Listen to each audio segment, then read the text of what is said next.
Yazid के मरने के साथ ही लोगों ने हजरत इब्ने जुबैर के हाथ पर बैत शुरू कर दी। हजरत अब्दुल्लाह इब्ने जुबैर ये कोई मामूली शख्स नहीं थे, ये बहुत बड़ी हस्ती है, इनका बड़ा मकाम है। ये खुद सहाबी हैं और सहाबी के बेटे हैं। इनके वालिद जो हैं वो खुद सहाबी हैं। जुबैर बिन अव्वाम उनका नाम है।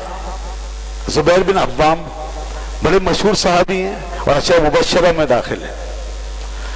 और ये हजरत अबू बकर सिद्दीक रज़ियल्लाहु अन्हु के नवासे हैं। अब्दुल्लाह इब्ने जुबैर नवासे हैं हजरत अबू बकर सिद्दीक। वालिदा हैं अस्मा बिनते अबू बकर सिद्दीक, उनके बेटे। हजरत आयशा सिद्दीका इनकी खाला है। हजरत सफिया रसूलुल्लाह सल्लल्लाहु अलैहि वसल्लम की फूफी इनकी दादी हैं।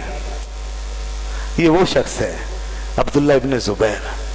ये वो हस्ती है जो मदीने में हिजरत के बाद सबसे पहले पैदा होने वाला बच्चा।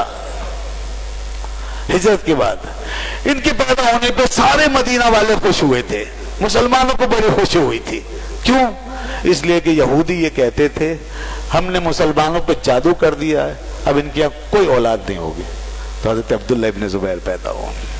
यहूदियों का जादू टूट गया, सारे लोग खुश हुए और सब ने इनकी जियारत की और इन्हें फिर हुजूर पाक सल्लल्लाहु अलैहि वसल्लम की खिदमत में लेकर आया गया।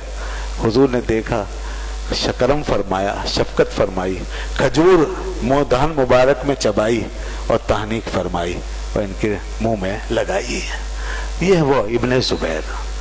अब्दुल्लाह इब्ने जुबैर बड़े हुए इतनी मुकद्दस आगोशों में और इतनी जबरदस्त शफकतों के माहौल और इतनी बड़ी बड़ी निस्बतों के फैजान से जब वो पल कर जवान हुए तो फिर उनका मामला क्या था?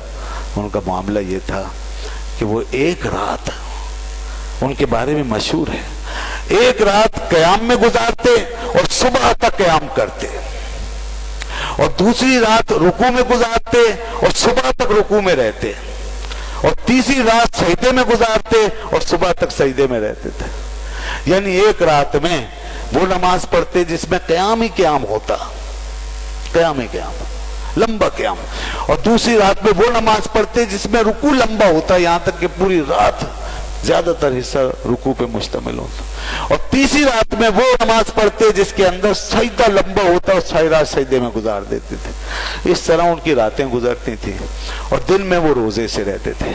अल्लाह ने उनको बड़ी मोहब्बत दी थी, बड़ी हैबत दी थी, बड़ी शान दी थी। वो जबरदस्त शहसवार थे, उनमें रोब था, हैबत